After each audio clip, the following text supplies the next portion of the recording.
So, a really basic, quick, down and dirty of why sandpaper destroys your rail. So, this would be your rail with its head.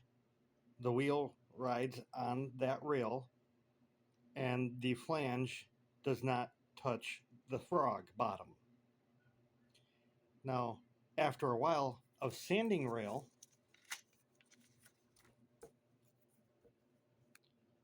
when you get to the frog, you are no longer riding on the rail because the top of it is gone.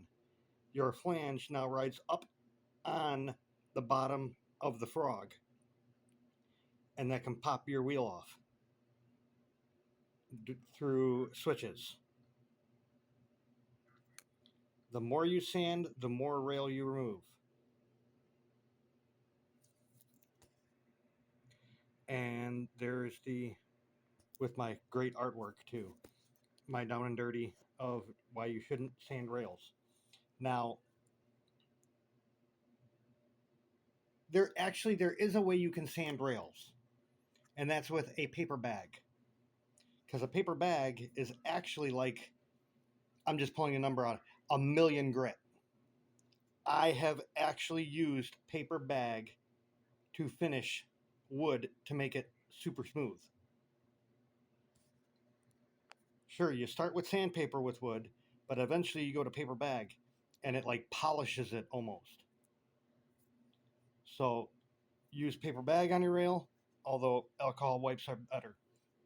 But when you use sandpaper,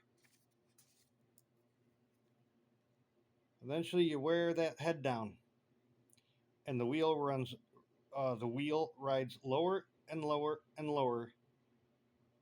That is why they say you cannot run a code 100 train from the 60s on code 83 or 70 or 55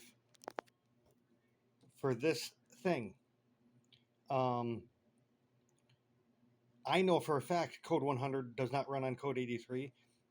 Every time it hits, what would it be? The part that actually holds the rail in, where the tie forms over it, you'll hear it. It hits every single one of those because the flange is too long. That's where the code comes in, the length of the depth of the flange. So if you're running code 100 wheels on lower code track, you're already at that point. And if you sand them, you're even more at that point.